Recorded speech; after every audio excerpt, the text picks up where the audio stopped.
Good morning, everyone. In the last class, we have started our second lesson of history, that is socialism in Europe and the Russian Revolution. समाजवाद Europe के अंदर और रूस की क्रांति। अब उसमें हमने पढ़ा था कि जिस प्रकार फ्रांस की रिवॉल्यूशन हुई थी 1789 में, उसके बाद दो महत्वपूर्ण जो हमारे सामने आइडियाज विचार जो हमारे सामने आए थे वो क्या थे? इक्वेलिटी और फ्रीडम। और उसको बहुत सारे लोगों ने हाथों हाथ लिया और they reacted for it and advocated for it. उसकी उन्होंने सराहना की, दे प्रेज इट। और उसमें हमारे यहां से भी राजा राम मोहन रॉय, हमने पढ़ा था उसके बारे में कि इस प्रकार हमारे यहाँ भी विचारों को आगे बढ़ाया गया और बाकी वर्ल्ड में भी विचारों को अपनाया गया, लेकिन हर एक की सोच उसके लिए एक जैसी नहीं थी। उसके बाद हमने तीन ग्रुप पढ़े कि अलग अलग सोच के अनुसार तीन ग्रुप समाज में कौन कौन से थे। उसमें कौन से थे? Liberals, radicals, conservatives. लिबरल्स चाहते थे सब धर्म बराबर हों। They want toleration of our religion, क्योंकि उस टाइम पर सबसे बड़ा भेदभाव धर्म के नाम पर होता था। हर शासन में जो भी ग्रुप शासन करता है धर्म के अनुसार शासन करता। तो उन्होंने बोला सब धर्म बराबर होने चाहिए। गवर्नमेंट कैसी हो? Through representatives and parliamentary form. उसके साथ साथ और सुधार किया जाता है कि राजा के शासन का अंत हो, यानी restrain on the power of the monarchial form of government, उसको हटा दिया जाए। उसके साथ साथ वो डेमोक्रेट्स नहीं थे, उसमें कमी क्या थी? They want the voting rights for the proprietied person only, जिसके पास प्रॉपर्टी उसी को वोट का अधिकार मिले। उसके बाद थे रेडिकल्स। रेडिकल्स भी they also want to run the government according to majority population के अनुसार शासन चले। उसके बाद they were not against the private property खिलाफ नहीं थे वो, लेकिन they also want to finish privileges based on birth, तो जन्म के नाम पर छूट देने की हटा दी जाए। उनमें और लिबरल्स में सबसे बड़ा अंतर क्या था? They wanted right to vote for everyone और इंक्लूडिंग वुमेन, सबके लिए चाहते महिलाएं भी शामिल हो। अब उसके बाद conservatives against both the groups, दोनों के खिलाफ थे। वो चाहते बदलाव या तो हो ही नहीं हो तो slow changes should be there. अब इसी प्रकार हमारे यहाँ की फिर समाज में बदलाव आया, इंडस्ट्रियलाइजेशन हुआ, नए शहर बने, लोग महिलाएं पुरुष और बच्चे तक काम पर चले गए इंडस्ट्रीज में। अनएम्प्लॉयमेंट बहुत ज्यादा था, वेजेस बहुत कम थी, उसके साथ साथ वर्किंग आवर्स बहुत लंबे समय तक काम करना पड़ता। ये सारा हाउसिंग की कंडीशन अच्छी नहीं थी, सैनिटेशन की कंडीशन अच्छी नहीं थी। उसमें फिर जो रेडिकल्स और लिबरल्स आते थे कुछ समाधान निकले इसका, दे वांट सम सॉल्यूशन। अब उसी सॉल्यूशन के तहत आपने इटली में पढ़ा था जिसपे मैजिनी, कि उन्होंने भी उस टाइम में कुछ रेडिकल्स की तरह ही अपने विचार दिए थे कि how to change the society. अब हमारे पास जो नया विचार आया वो कौन सा था? Coming of socialism Europe, Europe में समाजवाद की शुरुआत। अब इसके लिए 19वीं सेंचुरी की शुरुआत में बहुत सारे लोगों ने एडवोकेट किया सोशलिज्म को। अब सोशलिज्म क्या था? सोशल समाज और वाद जिसमें समाज का ही महत्वपूर्ण भूमिका निभाओ, यानी government should have the control over all the resources, सरकार का नियंत्रण हो। पब्लिक शुड हैव कंट्रोल, कि पब्लिक करे नियंत्रण, किसी प्रत्येक एक व्यक्ति के हाथ में न रहे। इसमें लेकिन अलग अलग विचार थे कि किस प्रकार संपत्ति को आगे बढ़ाया जाए, कौन उसके ऊपर कंट्रोल करेगा, किस प्रकार ये पॉसिबल है कि कैपिटलिस्ट ना हो, पूंजीवादी नहीं हो, जो पैसा लगा रहे हैं वो नहीं, तो कैसे चलेगा समाज? उसके भी अलग अलग विचार थे। उसमें रॉबर्ट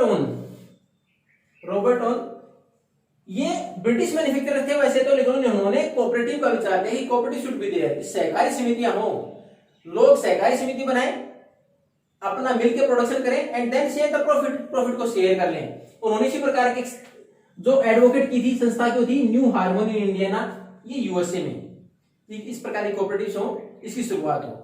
लेकिन बहुत सारे लोग ऐसा मानते थे it is not possible to make the cooperatives by individuals, प्रत्येक व्यक्ति मिलकर और तब कोऑपरेटिव बनाए तो शायद पॉसिबल नहीं होगा। It should be encourage by the government encourage करे कोऑपरेटिव्स बनाने के लिए, सहकारी समितियां बनाने के लिए लोगों को कौन प्रोत्साहित करे? सरकार प्रोत्साहित करे। उसी प्रकार के विचार थे लुईस प्लांक के विचार थे कि the cooperative should be encourage by the government उसके अंदर लोगों को प्रोत्साहित करे और इसको बढ़ावा दे कोऑपरेटिव्स को। अब उसके बाद इन सारी समस्याओं के लिए कार्ल मार्क्स और फ्रेडरिक, इन्होंने किस लिए माना कि आगे परेशानी आ कहां रही है? तो सोशलिज्म में जो सोशलिस्ट सबसे बड़ी समस्या किसको मानते थे? वो सबसे बड़ी समस्या मानते थे कैपिटलिस्ट को, पूंजीवाद को। वो मानते थे कि सबसे बड़ी समस्या क्या है कि जिनके पास पैसा है वो प्रॉफिट का सारा शेयर अपने पास रख लेते हैं, और सबसे ज्यादा बुराई की जड़ यही है। इसको खत्म किया जाना चाहिए और सबको शेयर कर दिया जाए, जो प्रॉफिट है सब में शेयर किया जाए।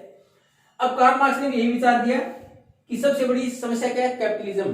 पूंजीवाद, जिनके पास पैसा है और जिनकी वजह से वो पैसा बना है, यानी हमने पैसा लगाया उसके बाद प्रोडक्शन किसने किया, वर्कर्स ने किया, वर्कर्स की वजह से उनका प्रॉफिट बढ़ता चला गया, उन्होंने एक जगह they are going to compile it, अपनी जगह इकट्ठा करना, प्रॉफिट अपना इकट्ठा शेयर करना शुरू कर दिया, लोगों को नहीं डिस्ट्रीब्यूट किया। तो कार्ल मार्क्स ने बोला कि वर्कर्स हैं उनको उनके खिलाफ होना चाहिए, किसके खिलाफ, कैपिटलिस्ट के खिलाफ, इंडस्ट्रीज के खिलाफ।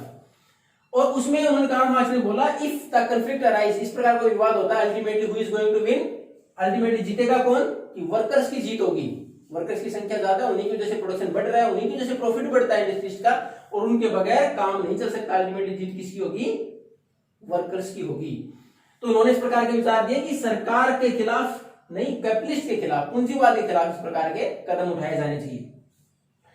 अब अगर हम बात करें तो इस प्रकार के सारे विचार है सोशलिज्म में कि property controlled by the society और द पब्लिक और द गवर्नमेंट और the profit should be shared. अब इसके लिए पूरे अगर वर्ल्ड में बात करें तो किस प्रकार लोगों को समर्थन मिला, तो उसमें 1870 ऑनवर्ड्स, 1870 के बाद बात करें तो इसका समर्थन बहुत ज्यादा हुआ और इसके लिए अलग अलग संगठन बनाए जाने लगे, हर लेवल के ऊपर संगठन बनाए जाने लगे कि सोशलिज्म को आगे कैसे बढ़ाया जाए। अब उसी में ओवरऑल पूरे वर्ल्ड के लिए एक संगठन बनाया गया टू गेन द सपोर्ट और टू सपोर्ट द सोशलिज्म, वो था सेकंड इंटरनेशनल, इसका नाम दिया गया। ये अंतरराष्ट्रीय संगठन था किसके लिए, सोशलिज्म के लिए और for the support of socialism. अब उसके बाद जगह जगह अलग अलग कंट्रीज में अलग ऑर्गेनाइजेशन बनाए जाने लगे, सोशलिस्ट के द्वारा, जो वर्कर्स थे सोशलिस्ट थे उनके द्वारा अलग संगठन बनाए जाने लगे। They also collected the funds, उन्होंने अपना पैसा भी इकट्ठा करना शुरू कर दिया, किसके लिए, ड्यूरिंग द डिस्ट्रेस और if lower wages are there, if someone is not going to get the work, to help the lower section of the society और द वर्कर्स। अब जो वर्कर्स काम करे सब ने मिलकर, तो सोशलिस्ट ने उन्होंने एक अलग फंड बनाया, एक कोष बनाया, एक पैसा इकट्ठा किया कि वो व्यक्ति जिनको किसी कारणवश काम नहीं मिल पाता या कभी इकोनॉमी के अंदर डिप्रेशन आ जाता है, मंदी आ जाती है, उनको वेजेस ढंग से नहीं मिल पाते, उनका सहारा दे पाए, उसके लिए कोष अलग बना दिया गया। उसके साथ साथ इन्होंने सोशलिस्ट इन्होंने किसकी डिमांड की, higher wages and reasonable working hours, की वर्किंग आवर्स है वो 12, 15, 18, आपने जब उसमें इंडस्ट्रीज में पढ़ेंगे तो उसमें देखा 18 घंटे तक काम करना होता था, तो उसको कम किया जाए, वेजेस ढंग से की जाए। अब इस प्रकार के संगठन आगे बढ़ रहे थे तो जर्मनी में एक पार्टी है सोशल डेमोक्रेटिक पार्टी, तो जो सोशलिस्ट ग्रुप थे, जो ऑर्गेनाइजेशन थे, उन्होंने किसका समर्थन किया, सोशलिस्ट डेमोक्रेटिक पार्टी का, और इसकी वजह से इसको कुछ सीटें भी मिली पार्लियामेंट में, it's gain some parliamentary seats, इसको पार्लियामेंट्री सीट भी मिली जर्मनी के अंदर। उसी प्रकार इसी सोशलिज्म को आधार रखते हुए जर्मनी के बाद ब्रिटेन में एक पार्टी बनाई, इसका नाम था लेबर पार्टी। लेबर पार्टी बनाई ब्रिटेन में सोशलिस्ट बेस के ऊपर ही कि सोशलिस्ट विचारों को आगे बढ़ाया जाए। लेकिन 1914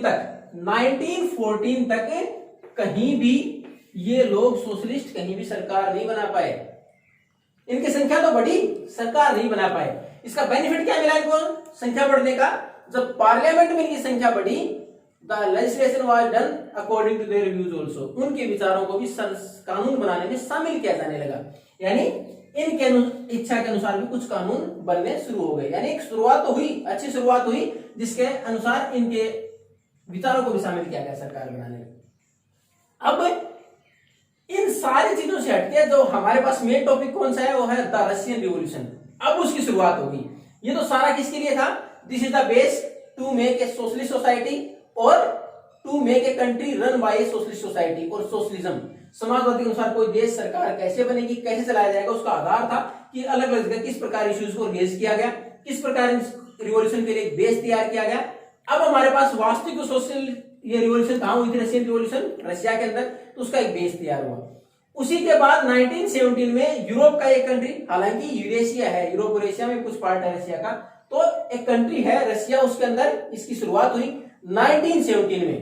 they remove the emperor from the crown, शासन से हटा दिया गया राजा को, और उसके बाद 1917 में कब, फरवरी में, उसके बाद 1917 में अक्टूबर में कुछ इवेंट्स हुए, जिसके बाद पूरी तरह से सरकार के ऊपर किसका नियंत्रण हो गया, सोशलिस्ट का नियंत्रण हो गया। We are going to read it about in the next class. ये तो सारा हम टॉपिक है, बाकी डिस्कस करेंगे वास्तविक रिवॉल्यूशन जो शुरुआत होगी रशियन रिवॉल्यूशन, वो अगली क्लास में। Till that time if you have any doubt you can ask. Thank you and have a nice day.